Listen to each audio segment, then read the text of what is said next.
Welcome to பரமீஸ் kitchen. Vada vada வச்சு குருமா குழம்பு எப்படி இருக்குதுன்னு பார்க்கலாமா.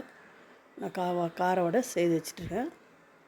ஒரு கடாய் வச்சுக்கலாம். கடாயில் 2 டேபிள் ஸ்பூன் எண்ணெய் ஊற்றிக்கலாம்.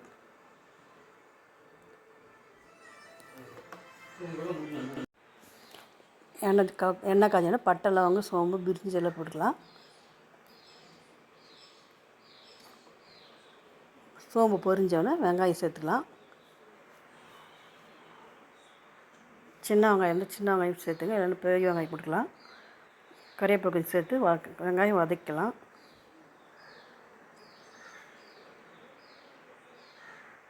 மோரில் வடை போட்டு செய்கிற மாதிரி இதில் குருமாவில் வடை போட்டு செய்யணும். சாதத்துக்கு, இட்லிக்கு, தோசைக்கெல்லாம் ரொம்ப நல்லாயிருக்கும்.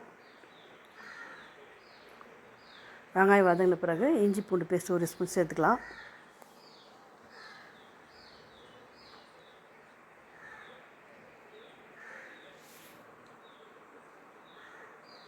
வெங்காயம் இஞ்சி பூண்டு பேஸ்ட் வதங்கினோடனே தக்காளி ஒரு 3 தக்காளி சேர்த்துக்கலாம்.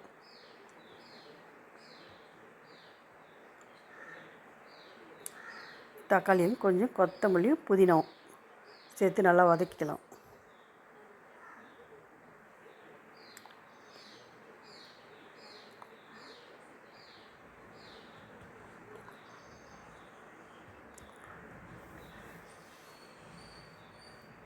வெங்காய தக்காளி நல்லா வதங்கியாச்சு. வதங்கின பிறகு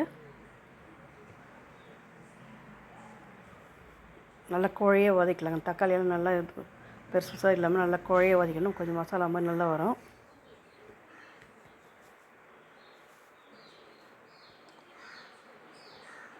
இப்போ நல்லா வதங்கியாச்சு. வதங்கின பிறகு மஞ்சள் தூள் 1/2 ஸ்பூன் சேர்த்துக்கலாம்.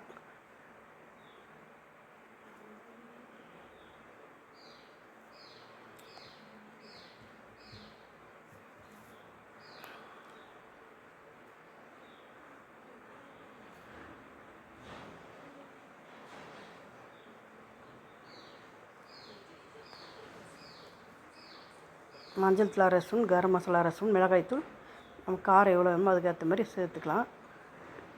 நான் 2 ஸ்பூன் சேர்த்துருக்கேன்.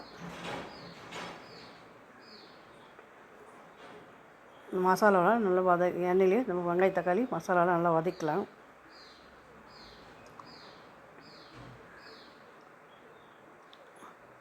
ஒரு 1/2 டம்ளர் தண்ணி சேர்த்து நல்லா மிக்ஸ் பண்ணிவிட்டு கொதிக்க விடுங்க.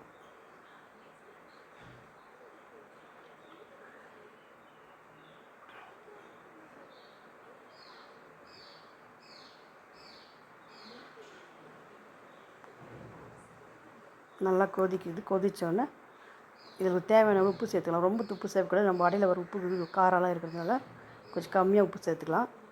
நல்லா கொதித்து திக்காக வருதுங்களே, இந்த டைமில் தேங்காய், கஷ்கஷா, முந்திரி சேர்த்து அரைச்சி வச்சுருக்கேன். இதை சேர்த்துக்கலாங்க. சேர்த்து தண்ணி கொஞ்சம் தண்ணியாக இருக்கணும். நம்ம கொதித்தோடனே வடை போட்டோன்னு இழுத்துக்கும். அதனால் நம்ம கொஞ்சம் தண்ணியாக இருக்கணும்னு நல்லா கொதிக்கட்டுன்னு, காரம் உப்பெல்லாம் கரெக்டாக அதை பார்த்தோன்னா நம்ம கொதிக்கட்டுன்னு வச்சுக்கலாங்க. திக்காக வச்சோம்னா கொஞ்சம் திக்காகிடும். வடை போட்டோன்னு ரொம்ப இதுவாகிடும், திக்காகிடும்.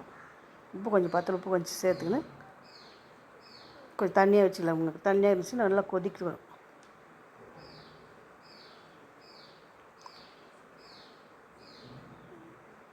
நல்லா கொதித்து வருது.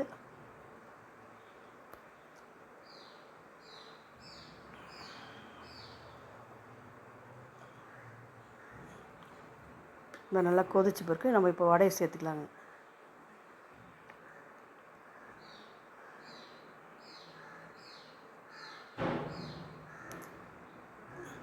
நம்ம வடை போட்டு இன்னும் கொதிச்சோன்னு இன்னும் திக்காகிடும். இந்த டைமில் வடை சேர்த்துக்கலாங்க. கார வடை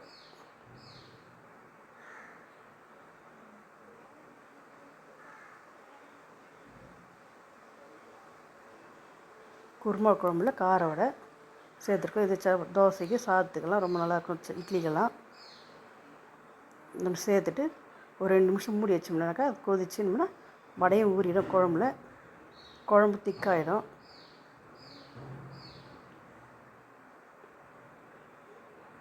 நல்லா கொதிச்சு வந்தாச்சுங்களா. இப்போது கொஞ்சம் லேசாக கிளறிட்டுனா அது மாதிரி திக்காகிடுச்சு அப்புறம் கொதிச்சோன்னே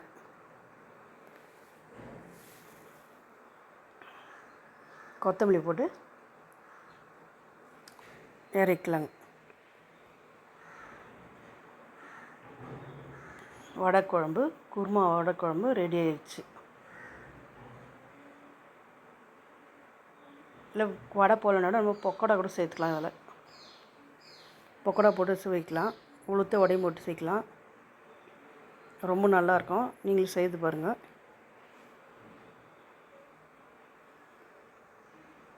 இந்த வீடியோ பிடிச்சிருந்தா லைக் பண்ணுங்கள், ஷேர் பண்ணுங்கள், கமெண்ட் பண்ணுங்கள்.